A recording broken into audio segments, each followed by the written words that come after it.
ready? Will you be ready, obviously, to play on the weekend? Yeah, it's going really well. I'm in a good place at the moment. I've come into camp last week and I've done all the training, so I've been ticking all the boxes there, and if selected, I'll be ready to go on the weekend. And can you talk to us a little bit about like your decision to not play in that semi-final so that you would be ready for this game? I guess is that the decision that you had to make at the time, and yeah, obviously it's worked out if you are good to go. Just for me at the time, it was like I had my mentality to do everything I could to be available for that game, and I thought that I just ticked all the boxes necessary. But we got a lot of opinions from outside of the Brumbies, and we probably just thought that if I had to play more than 30 or so minutes, I probably wasn't up to that yet. So I knew that if the boys got the dub then and then moved on to the final, there was a high chance of me playing that game. But I was tracking really well. Came back a lot earlier than I was meant to, so that was a positive. So it wasn't a case that you had to choose the Wallabies or the Brumbies. It was just that you actually weren't able to play more than 30 minutes for that game anyway. Yeah, so that was it. Like I just poured everything into playing the semi, and then I think what was most important was getting other people to come in and have a look at it to make sure that I wasn't running any risk. And then just the opinions helped make my decision. Hey, obviously you're not the only one who's coming back from an injury. Tanella and Angus as well. Can you give an update on how everyone's going? Like 3 props coming back from injuries, it's quite a bit. Do you imagine that they'll and then you've got Matty Gibbon slips in there as well with and Dane. Do you think that those guys that are coming back from the injuries are less likely to be risked for a really big one against a box when they've got such a big scrum? I think it all depends on like how they've been going, and those two have been unreal. Like they're like seeing the way that they've lifted.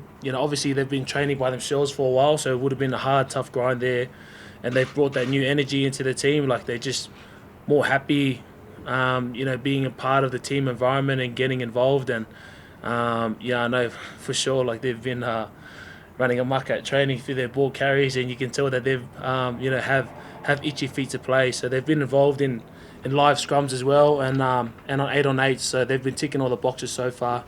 And I'm unsure of like where they're at, but from what I've seen, like they've been tracking really well. Right, so you guys have been scrumming down against one another? Yeah, everyone's been involved in the 8-on-8 scrums, mate. It's been really good. And how big is it returning to Pretoria? There's a lot of the team that hasn't played in Pretoria. A lot of young guys who've never gone to South Africa in the squad. How do you feel about the start of this Springboks week? It's a big one in terms of momentum, but starting a new chapter under Eddie too. No, it's a great challenge. It's a great challenge, and something that we're all excited by. Being a part of the first team to beat South Africa in Pretoria, mate, that's that would be awesome. And a memory that we will remember forever. So we've spoken about that. Having that belief, and what underlines that is making sure that we're doing everything necessary throughout our day-to-day, and getting our process right throughout the week. So we're tracking really well. We've been together for 4 or so days so far, but the connection has been unreal. Between the players and the coaching staff, it's been awesome, mate. So we're in a good state. A couple of more tough days to go throughout training, but keen to rip in. Thank you.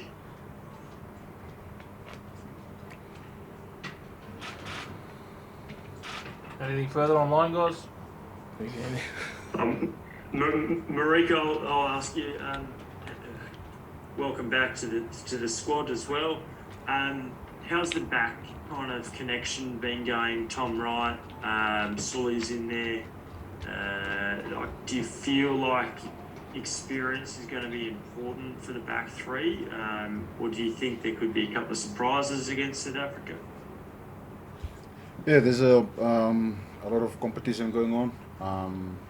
At the back three, I know Makanawa Tawase, got Suli there, Tom Wright, we got Peachy as well. It's good. Everyone pushing for position for the weekend. We're just going to be better for the team. I think we've been a lot of competition going there. The boys looking good.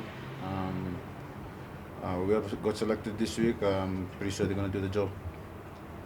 And Eddie's spoken a lot about the power game, but also he's spoken about kicking and that it doesn't matter how you win as long as you win. Do you think there's going to be more kicking under Eddie or less kicking? It's a bit of both. He spoke a lot about play what in front of us, jackpot kicking, which is going to be a lot this weekend on altitude as well. It's more like see the picture and react to the picture that the South's going to show us. Whatever decision we kick or we run, we back each other and got each other's back. Jan, I can see your hand up, mate, if you wanted to ask a question. Thank you very much. Yeah. This one's for both players. I mean, Eddie touched on it, and you also touched on the need to. Sorry, give me a second.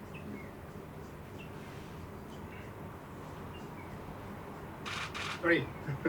The need to believe, but what physically do you guys have to do to beat the Springboks? I mean, regardless of where it is. Well, one, we have to understand their strengths. Like as a forward pack, we've spoken about it throughout last week, is that they pride themselves on their set piece, scrum and more, and they'll do that till the cows come home, so around the park they base their game around physicality, so it's important for us to understand that, and one, we just got to go toe to toe. The backs will then add the smartness around the game, like Marika just talked about the kicking and playing what's in front, but in terms of that physicality that you mentioned, it's it's going to be huge, especially against South Africa.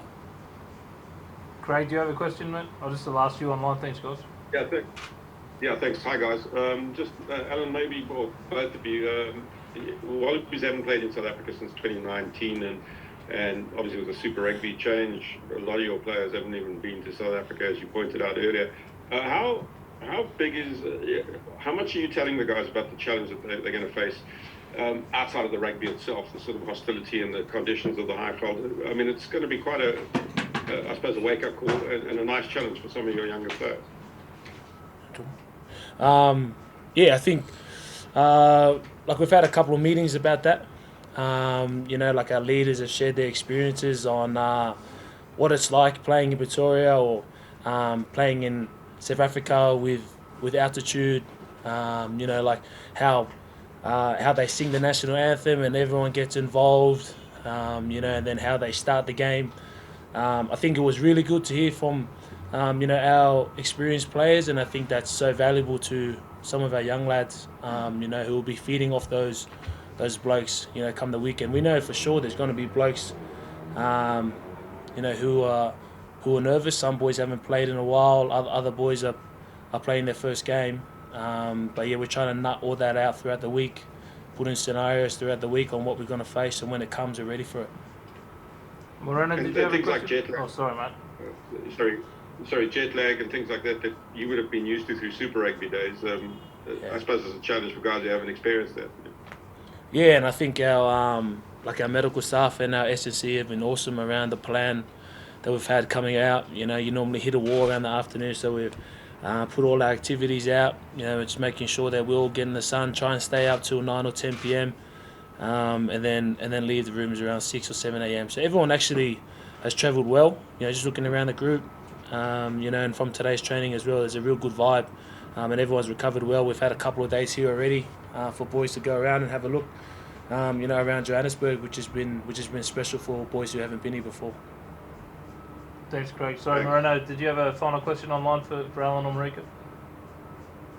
Ciao from Italy. A question to Alaalatoa. We met last year in Florence, and basically it's a kind of a new team with a new coach and everything. How do you consider and treat this rugby championship? As a goal on itself or a way to reach a goal that is far bigger, that is Rugby World Cup? How are you treating this rugby championship? Thank you. I think for us, it's our goal heading into this weekend is to focus on ourselves, and that's about playing a brand of footy that Australia will be proud of, an entertaining footy, smart footy, but you have a real edge about it as well, so that's been our focus throughout the whole week, and we know that if we do that, it's gonna give ourselves every opportunity to get the win, and build off momentum heading into the World Cup. So obviously there's a World Cup picture there, and it's a bigger picture, but for us it's important that we just focus on the now, and that's about ourselves and delivering the things that we've spoken about throughout the whole week.